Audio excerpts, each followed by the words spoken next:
Hello friends, எல்லாருக்கும் வணக்கம். இன்றைக்கி நம்ம நிக்கீஸ் கிச்சனில் ஒரு பர்ஃபெக்டான நல்ல டேஸ்டான வெண்பொங்கல் எப்படி பண்ணுறதுன்னு பார்க்கலாம். இப்படி கரண்டியில் எடுத்து அப்படி பிளேட்டில் போட்டோம் அப்படின்னா சதக்குன்னு விழுகணும். அந்த மாதிரி ஒரு கன்சிஸ்டன்சியில் சூப்பரான ஒரு வெண்பொங்கல் ரெசிபி உங்களுக்கு செஞ்சு காமிக்க போகிறேன். சின்ன சின்ன டிப்ஸ் அண்ட் ட்ரிக்ஸ் இருக்குது.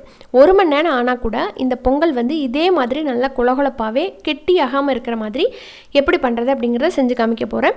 இது கூட நம்ம இன்றைக்கி வெண்பொங்கல் அப்படின்னாவே அதோட காம்பினேஷன் கொஸ்து எப்படி பண்ணுறதுன்னு பார்க்கலாம். இதோட வந்து டிஃபன் சாம்பார் அப்புறமா தேங்காய் சட்னியெல்லாம் ரொம்ப நல்லாயிருக்கும். அந்த ரெசிபி எல்லாமே நம்ம சேனலில் ஆல்ரெடி இருக்குது. இன்றைக்கி நம்ம செய்ய போகிறது வெண்பொங்கல் ப்ளஸ் இந்த கொஸ்து. இது எப்படி பண்ணுறது, இதுக்கான அளவுகள் என்னென்ன அப்படிங்கிறத பார்த்துருவோமா? வாங்க வீடியோவில் பார்க்கலாம்.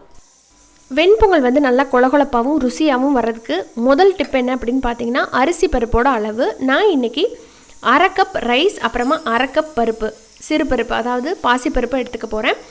அரிசி பருப்பு ரெண்டையுமே ஒரே அளவில் நான் எடுத்துக்க போகிறேன். நிறைய பேர் வந்து 3/4 கப் அரிசி அப்புறமா 1/4 கப் பருப்பு சேர்ப்பாங்க. பட் நான் செய்கிற அளவு இது தான். அப்போ தான் நல்லா குலைவாக கிடைக்கும். இப்போது சிறுபருப்பு அதாவது இந்த பாசிப்பருப்பை பார்த்திங்கன்னா ஆல்ரெடி நான் வறுத்து தான் ஸ்டோர் பண்ணி வச்சுருக்கிறேன். அதனால அரிசி பருப்பை ஒன்றா சேர்த்துட்டு ஒரு தடவைக்கு 2 தடவை நல்லா அலசி எடுத்துகிட்டு வந்துடலாங்க. இப்போ அலசி எடுத்துகிட்டு வந்ததை ப்ரெஷர் குக்கரில் சேர்த்து நம்ம வேக வைக்க போகிறோம். இப்போ ஆல்ரெடி பார்த்திங்கன்னா ஒரு 1/4 கப் அளவுக்கு இதில் தண்ணி இருக்குது. இந்த அளவையும் நம்ம சேர்த்துக்கணும். அடுத்ததாக டிப் நம்பர் 2 பார்க்கலாம். இப்போ அரிசி பருப்பு சேர்த்ததுக்கப்புறம் பார்த்திங்கன்னா அதே கப்பில், எந்த கப்பில் வந்து அரிசி பருப்பு அளந்தீங்களோ அதே கப்பில் 4 கப் வந்து தண்ணி சேர்த்துக்கோங்க. நம்ம சேர்த்துற தண்ணியோட அளவு பார்த்திங்கன்னா பொங்கல் ரொம்ப குழஞ்சும் போயிடக்கூடாது, அதே நேரத்தில் பத்தாமையும் போயிடக்கூடாது. இப்போ நான் சேர்த்துறது வந்து பர்ஃபெக்டாக இருக்கும். உங்களுக்கு நான் சேர்த்திட்டு வேக வச்சு காமிக்கிறேன். இப்போ பாருங்கள், நான் 3 டம்ளர் தண்ணி ஊற்றிட்டேன். கடைசியாக ஒரு 3/4 டம்ளர் ஊற்றுவேன். அது ஏன் அப்படின்னா, முதல்லையே ஒரு 1/4 டம்ளர் அந்த அரிசி பருப்பு சேர்க்கும்போது கணக்கு சேர்த்தணும் அப்படின்னு சொன்னேன் பார்த்தீங்களா, அதோடு சேர்த்து இப்போ நான் 4 கப் வந்து தண்ணி சேர்த்துட்டேன். இப்போ மூடி போட்டு விசில் வெட்டுறலாம். மீடியம் ஃப்ளேமில் 2லேருந்து 3 விசில் வச்சுட்டு ஆஃப் பண்ணதுக்கப்புறம் ப்ரெஷர் வந்து நல்லா ரிலீஸ் ஆகட்டும். இப்போ பாருங்கள், ப்ரெஷர் வந்து கம்ப்ளீட்டாக நல்லா ரிலீஸ் ஆகிடுச்சு. ஓப்பன் பண்ணி பார்க்கலாம். ஸோ இப்போ பார்த்தீங்கன்னாவே தெரியும், ரைஸ் வந்து ரொம்பவும் குழையாமல் அதே நேரத்தில் பத்தாமல் இல்லாமல் கரெக்டாக பர்ஃபெக்டாக வெந்து வந்திருக்கு பாருங்கள். தண்ணி அதிகமாக இருந்தாலும் ரொம்ப கூழ் மாதிரி ஆகிடும், அந்த மாதிரி இல்லாமல், அதே மாதிரி பத்தாமல் போயிடுச்சு அப்படின்னா கூட உங்களுக்கு அரிசியாக தெரியும், அந்த மாதிரி இல்லாமல் பர்ஃபெக்டாக வெந்து வந்திருக்கு. இப்போ இதில் நம்ம சேர்க்க வேண்டியது பார்த்திங்கன்னா தேவையான அளவுக்கு உப்பு போடணும். பொங்கலுக்கு எவ்வளோ உப்பு தேவையோ அந்தளவுக்கு போட்டுக்கோங்க. கொஞ்சம் பார்த்து கம்மியாகவே சேர்த்துக்கோங்க. ஏன்னா நம்ம வந்து சைட் டிஷ்ஷோடு சேர்த்து சாப்பிட்றதுனால உப்பு அதிகமாக இருக்கக்கூடாது. 1/2 உப்பு தான் போடணும் அப்படின்னு சொல்லுவாங்க. உங்களுக்கு தெரியும்னு நினைக்கிறேன். இப்போ இதை நம்ம நல்லா மிக்ஸ் பண்ணி விட்டுட்டு அடுத்ததுக்கு நம்ம தாளிப்பு கொடுத்துடலாம். அடுத்ததாக தாளிக்கிறது பார்த்திங்கன்னா டிப் நம்பர் 3. இதில் வந்து ஹோட்டல்ல எல்லாம் உங்களுக்கு அந்த என்ன சொல்லுவாங்க, வனஸ்பதி அது சேர்ப்பாங்க. நான் இன்றைக்கி வந்து ஒரு 4 டேபிள் ஸ்பூன் அளவுக்கு மட்டும் நெய் சேர்த்துக்கிறேன். வீட்டில் பண்ணுறதுனால நெய் தான் ஹெல்தி.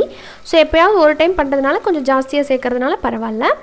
இப்போ இதில் 1 டேபிள் ஸ்பூன் அளவுக்கு சீரகம், 1 டீஸ்பூன் அளவுக்கு நம்ம வந்து மிளகு சேர்த்துக்க போகிறோம். இந்த சீரகம், மிளகு இதை நம்ம சேர்க்குற பொருள் எல்லாமே அவ்வளோ ஒரு வாசனை கொடுக்கும் இந்த பொங்கலுக்கு. 1 டீஸ்பூன் அளவுக்கு மட்டும் மிளகு. அடுத்ததான் 1 டேபிள் ஸ்பூன் குட்டி குட்டியாக நறுக்கின இஞ்சி, கூடவே ஒரு 10லேருந்து 15 போல் முந்திரி பருப்பு, ஒரே ஒரு பச்சை மிளகாயை நல்லா பொடி பொடியாக நறுக்கி எடுத்திருக்கேன். நல்ல ஒரு ஃப்ளேவருக்காக இதை சேர்த்துக்கிறோம். அப்புறமா ஒரு கைப்பிடி அளவுக்கு கருவேப்பிலை. இதெல்லாம் போட்டுட்டு இந்த கருவேப்பிலை நல்லா முருவலாக பொரிய விடணும். பொரிஞ்சதுக்கப்புறம் இன்னொரு முக்கியமான இன்க்ரீடியன்ட் சேர்க்கணும், நான் சொல்கிறேன் உங்களுக்கு. ஸோ இப்போ பாருங்கள், நல்லா அந்த வறுபட்டு இருக்கிற டைமில் அவ்வளோ ஒரு வாசனை வருது. இப்போ நல்லா வறுபட்டுருச்சு. சிம் பண்ணிவிட்டு அடுத்த நான் சேர்க்க போகிற முக்கியமான இன்க்ரீடியன்ட் இந்த பெருங்காயத்தூள் தான். ஒரு 1/4 டீஸ்பூன் அளவுக்கு மேலேயும் ஒரு 1/2 டீஸ்பூன் பக்கம் நீங்கள் சேர்த்துக்கலாம்.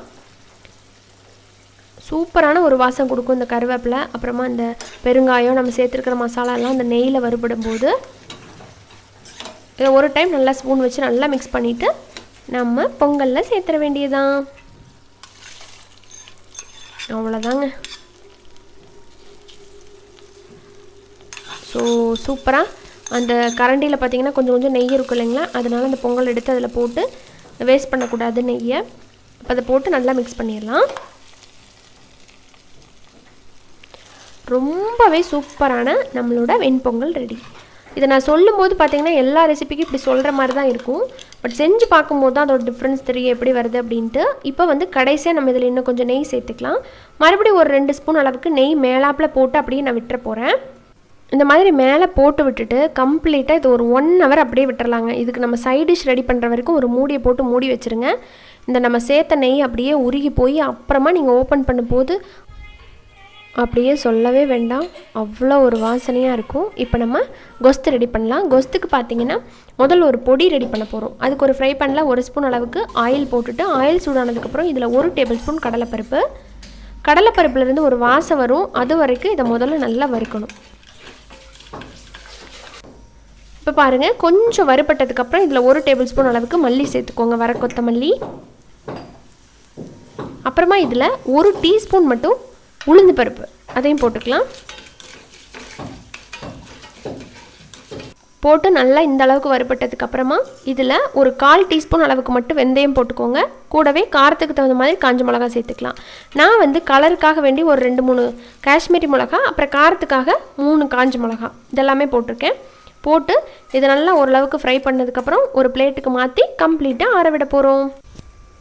ஆயில் வந்து கம்மியாக சேர்த்து இதை பொடியை நம்ம கொஞ்சம் பல்க் குவான்டிட்டி பண்ணி வச்சு நம்ம ஸ்டோர் பண்ணியும் வச்சுக்கலாம். எப்பப்பெல்லாம் நம்ம இந்த கொஸ்து பண்ணுறோமோ அப்போ இந்த பொடி யூஸ் பண்ணிக்கலாம். இப்போ பார்த்தீங்கன்னா ஒரு 1/2 டீஸ்பூன் அளவுக்கு பெருங்காயத்தூள் சேர்த்துட்டு இதை நம்ம கொஞ்சம் நேரம் விட்டு நைஸாக பொடி பண்ணி எடுத்துக்கலாம். அடுத்த தாளிச்சிடலாம். அதுக்கு ஒரு கடாயில் நல்லெண்ணெய் சேர்த்துக்கோங்க, 2 டேபிள் ஸ்பூன். எண்ணெய் சூடானதுக்கப்புறம் ஒரு 1/2 டீஸ்பூன் அளவுக்கு கடுகு போட்டுக்கோங்க. நல்லெண்ணெய் சேர்த்து பண்ணுங்கள், டேஸ்ட் ரொம்ப நல்லாயிருக்கும்.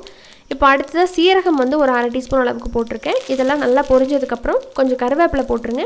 கருவேப்பிலைக்கு அப்புறம் சின்ன வெங்காயம் ஒரு 10-20 போல் உளிச்சு எடுத்துக்கோங்க, முட்டாக இந்த மாதிரி எடுத்துகிட்டு அதையும் நல்லா போட்டு வதக்கிக்கலாம். சின்ன வெங்காயம் வந்து இந்த கொஸ்துக்கு நல்ல ஒரு டேஸ்ட்டு கொடுக்கும். கண்டிப்பாக சின்ன வெங்காயம் சேர்த்துக்கோங்க. இதை போட்டுட்டு கொஞ்சம் கண்ணாடி பக்கம் வர்றது வரைக்கும் இதை வதக்கிக்கலாம். ஒரே ஒரு பச்சை மிளகாய் போட்டுக்கிறேன் கூடவே. அடுத்து இதில் தக்காளி சேர்த்துக்கலாம். ஒரே ஒரு தக்காளி, கொஞ்சம் பெரிய சைஸாக நான் எடுத்திருக்கேன்.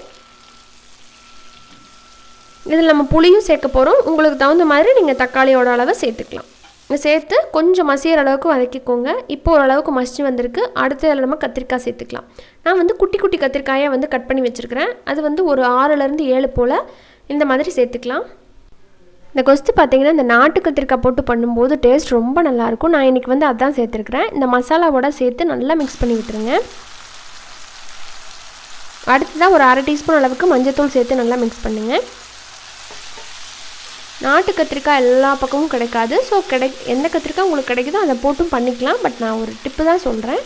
இப்போ இதில் தேவையான அளவுக்கு தண்ணி சேர்த்துட்டு நம்ம இந்த கத்திரிக்காவை வேக விட போடும். ஒரு 6-7 நிமிஷத்துக்குள்ளே பார்த்திங்கன்னா நல்லா மசிஞ்சு வந்துடும். வெந்து வரட்டும். நான் அப்படியே ஓப்பன் பேனில் தான் வச்சு வேக வச்சேன். அடுத்ததான் நம்ம அந்த பொடி ரெடி பண்ணோம் பார்த்திங்களா, அதில் கொஞ்சமாக தண்ணி சேர்த்து நான் நைஸ் பேஸ்ட்டாக அரைச்சி எடுத்துட்டேன். இப்போ அந்த பேஸ்ட்டை சேர்த்துட்டு தேவையான அளவுக்கு தண்ணி கலந்து ஊற்றிக்கலாம்.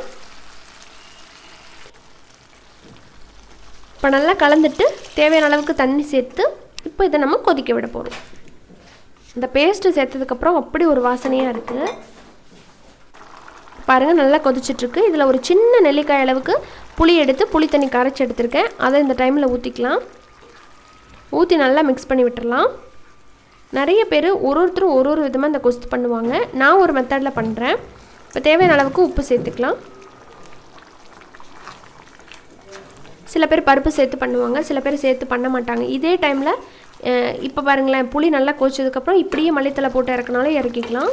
இந்த மாதிரி பண்ணுறது சில பேர்த்துக்கு ரொம்ப பிடிக்கும். பட் எங்கள் வீட்டில் பார்த்திங்கன்னா கொஞ்சம் பருப்பு சேர்த்து பண்ணால் தான் ரொம்ப விரும்பி சாப்பிடுவாங்க. அதனால் நான் இன்றைக்கி வந்து ஆல்ரெடி வேக வச்சு வச்சுருக்கிற சிறுபருப்பு அதை வந்து சேர்த்துக்கிறேன். ஒரு 100 கிராம் அளவுக்கு பாசி பருப்பை ப்ரெஷர் குக்கரில் சேர்த்து நல்லா வேக வச்சு எடுத்துட்டேன். அதை வந்து இந்த டைமில் சேர்த்து நல்லா மிக்ஸ் பண்ணி விட்டுடலாம். இந்த பாசிப்பருப்பு சேர்த்து பண்ணும்போது எங்களுக்கு வந்து பர்டிகுலராக சாப்பாட்டுக்கு கூட இதை வச்சு சாப்பிட்றதுக்கு ரொம்ப பிடிச்சிருந்தது. இப்போ சேர்த்து ஒரு கொதி வந்ததுக்கப்புறம் கொஞ்சமாக வெல்லம் சேர்த்துக்கலாம். வெல்லம் வந்து நல்லா ஒரு பேலன்ஸ் கொடுக்கும். புளிப்பு, காரம், உப்பு எல்லாத்துக்குமே அந்த வெல்லம் சேர்க்கும்போது நல்லா தூக்கலாக இருக்கும். அப்புறம் நல்லா கொதிச்சதுக்கப்புறம் கொஞ்சம் மல்லித்தலை போட்டு இறக்கிட்டிங்க அப்படின்னா ஒரு பர்ஃபெக்டான கொஸ்து ரெடி. நான் சொன்ன மாதிரி இது இட்லி, தோசை, பொங்கல், அப்புறமா சாப்பாடு. நாங்கள் எனக்கு எக்ஸ்பெக்ட் பண்ணவே இல்லை, மதியானம் சாப்பாட்டுக்கு போட்டு பசஞ்சு சாப்பிட்டோம், சூப்பராக இருந்தது. இப்போ வாங்க நம்ம பொங்கல் எப்படி இருக்குன்னு பார்க்கலாம். ஸோ இப்போ நம்ம கொஸ்து பண்ணுற வரைக்கும் இந்த பொங்கலை வந்து இப்படி நல்லா க்ளோஸ் பண்ணி வச்சுருந்தேன். இப்போ உங்களுக்கு நான் எடுத்து காமிக்கிறேன் பாருங்கள், எவ்வளோ கொலகொலப்பாக இருக்குன்ட்டு. ஸோ பார்த்தீங்களா, அப்படி இருக்கும். இப்படி எடுத்து போட்டிங்க அப்படின்னா அப்படி சத்துன்னு விழுகிற மாதிரி அந்த பக்குவத்தில் இருக்கணும். அப்படி இருந்தது அப்படின்னா தான் ஒரு பர்ஃபெக்டான பொங்கல் வந்து நீங்கள் பண்ணியிருக்கீங்க அப்படின்னு அர்த்தம். நான் முதவே சொன்ன மாதிரி 1 hour கழித்து ஓப்பன் பண்ணால் கூட இதே மாதிரி கொலகொலப்பாக இருக்கணும். இந்த அளவுகளோட உங்கள் வீட்டில் ஒரு தடவை இந்த வெண்பொங்கல் அப்புறமா இந்த டேஸ்டான கொஸ்து ரெடி பண்ணி பாருங்கள். கண்டிப்பாக உங்கள் வீட்டில் எல்லாத்துக்குமே பிடிக்கும். நான் சிம்பிளாக இதுதான் பண்ணியிருக்கேன். இது கூட நீங்கள் மெதுவடை வச்சு சாப்பிட்டிங்கன்னா செம்ம காம்போவாக இருக்கும். ட்ரை பண்ணிவிட்டு உங்கள் ஃபீட்பேக் சொல்லுங்கள். இந்த வீடியோ உங்களுக்கு பிடிச்சிருக்கும் அப்படின்னு நினைக்கிறேன். இந்த சின்ன சின்ன டிப்ஸ் உங்களுக்கு யூஸ்ஃபுல்லாக இருந்திருக்கும் அப்படின்னு நம்புகிறேன். பிடிச்சிருந்தது அப்படின்னா மறக்காமல் நம்ம சேனலுக்கு கீஸ் கிச்சனை சப்ஸ்கிரைப் பண்ணிவிட்டு கூட இருக்கிற பெல் ஐக்கானை கிளிக் பண்ணுங்கள். இது மாதிரி இன்ட்ரெஸ்டான இன்னொரு ரெசிபியோட உடனே சந்திக்கிறேன். நன்றி, வணக்கம்.